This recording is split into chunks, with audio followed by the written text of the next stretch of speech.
What's up, everyone? I'm Tatum. I'm back with another episode of Flowers. For those that's new to my channel, this is my segment where I like to give albums that, I appreciate or I were unappreciated by me in the past, or just albums I feel like deserve a little bit more attention. So today, I'm going to be discussing George Harrison, All Things Must Pass.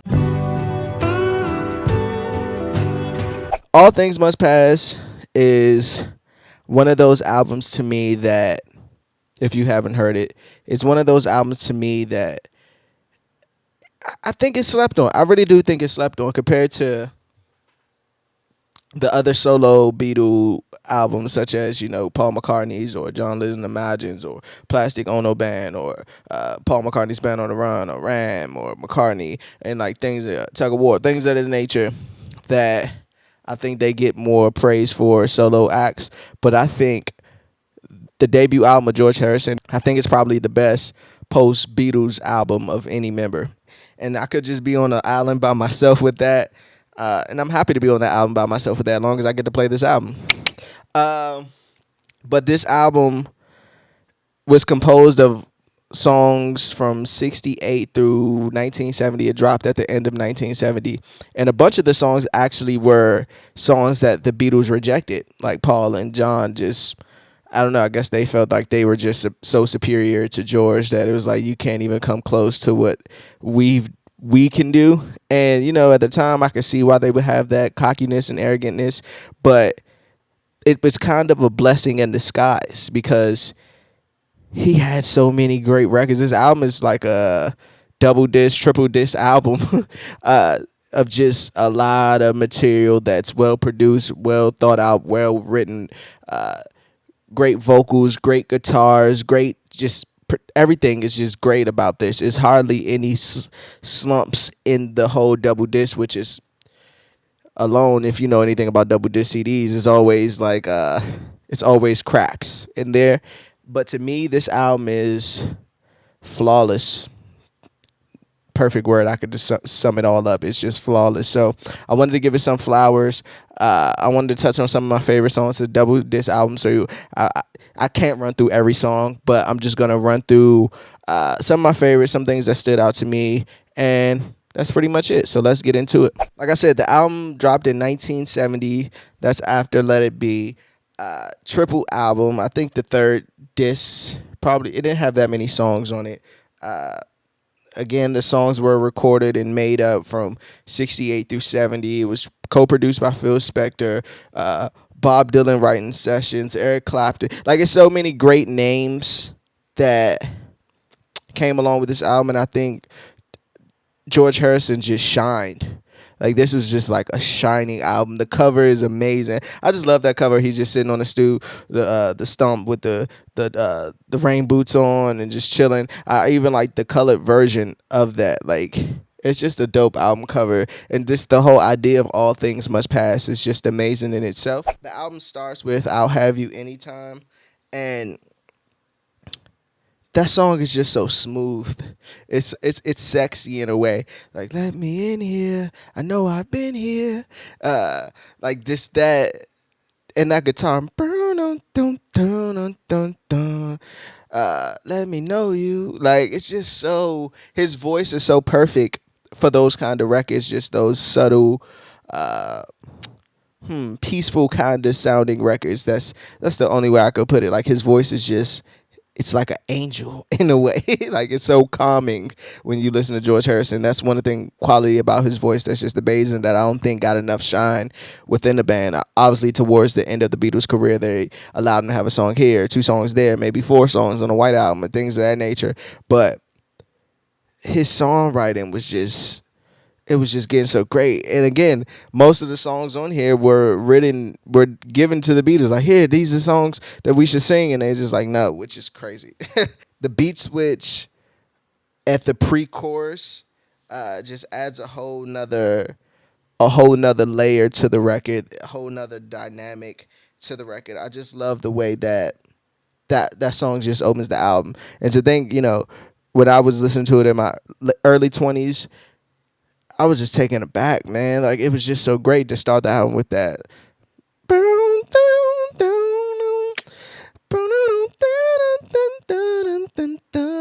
Sorry, I fan out. If you're a fan of my genre, you know I fan out a lot. Sweet Lord, which I think is a great, it's a gospel record. I was about to say for Christ's sake. It's a gospel record, and I love gospel music. I love gospel music that's really soulful, not like the cheesy gospel music, but I like that like southern, uh, like just soul gospel music with great beats and everything. My Sweet Lord is like, I think that was one of the songs that was supposed to be given to the Beatles as well, and that one I could see that not fitting with them because they never got into that really religious bag in a way. Sure, they got spiritual in some of their records and themes, but never that religious about God. Like even John Lennon got a song on Plastic Ono Band. I don't believe in Jesus. I don't believe in. So it probably wouldn't even fit with that kind of theme. Freaking great record, man. And you can hear him like, my sweet Lord, I really want to meet you, but it takes so long, my Lord. Like, I'm surprised nobody's done a cover of that as far as like a gospel record because it's so great. It's so great. And before I go on anymore, I think I prefer the first disc over the second disc. Sorry. Uh, wow, that song's a directly relation to the Beatles of just everybody's bickering and wah. Like I'm just tired of all this. Paul's talking about this. He's trying to be overbearing. John's just in his own world doing what he do. He don't want to be at the band. Yoko Ono's in here. I don't know why she's here.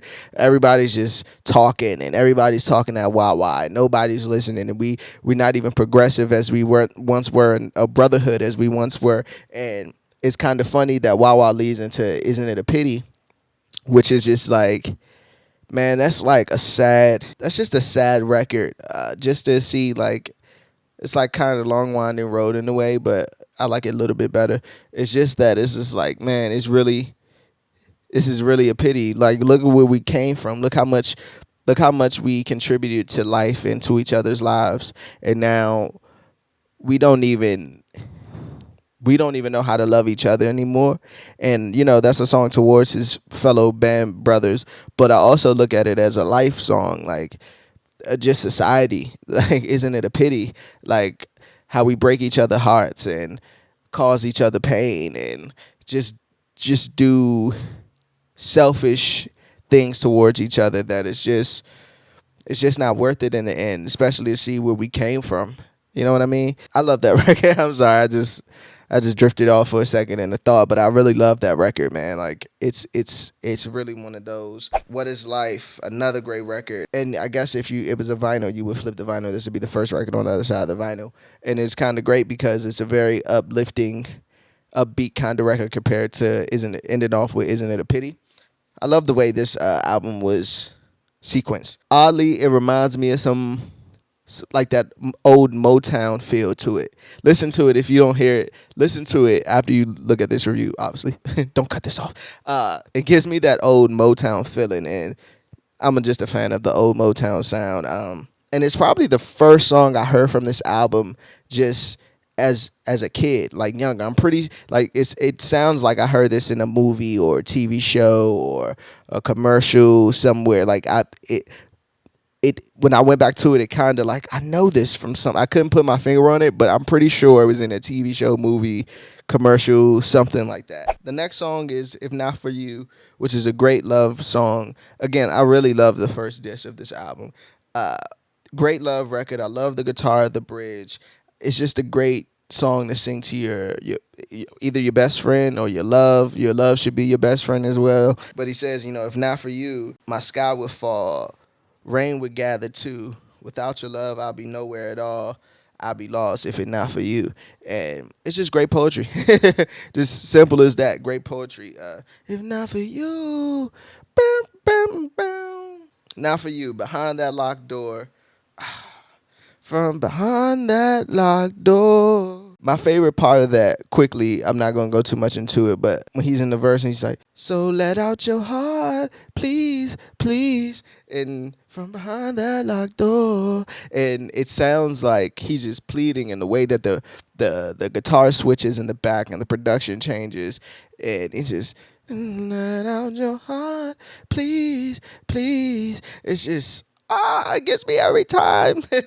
Let It Down is probably my favorite song on here. I gave it away early. That's probably my favorite song from that great rock intro. And then it breaks all the way down into this beautiful record. Like, it just breaks down into this great beautiful record, man. It brings tears to my eyes every time I hear it. Like, because it starts off with this grand, like, master hard rock kind of thing, and then it just like sweeps away and breaks down to this.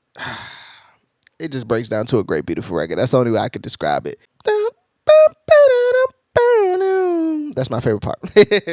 And that was another record offered to the Beatles, Let It Down. And I was thinking, like, wow, if the Beatles would have had this record on, like, Let It Be or something like that, this could have been an amazing Beatles record.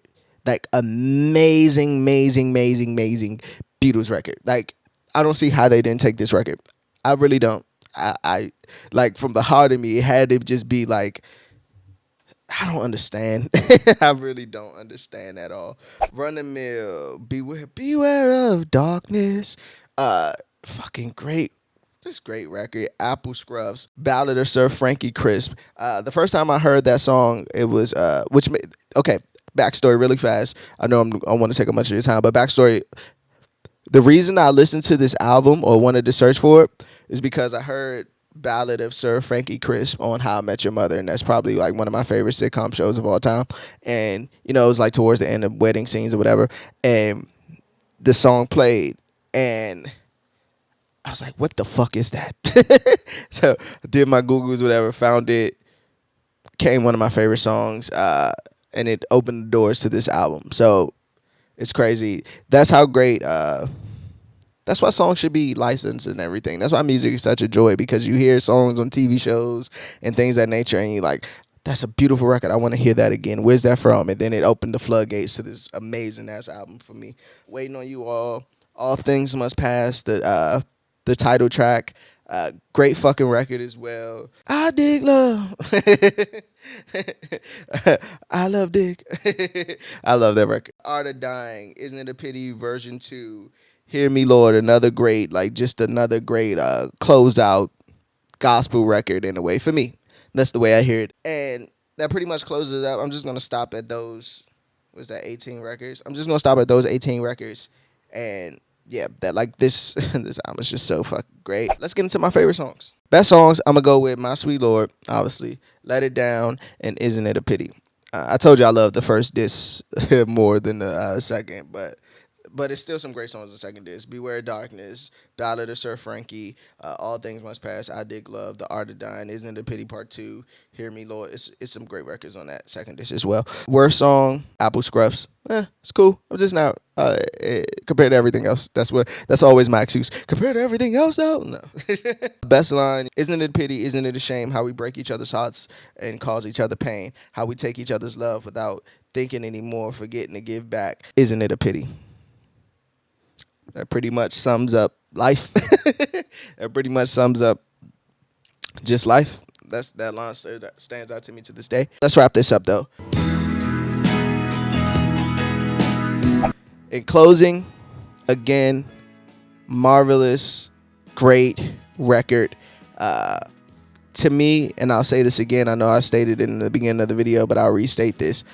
The Beatles rejecting these songs was a blessing in disguise.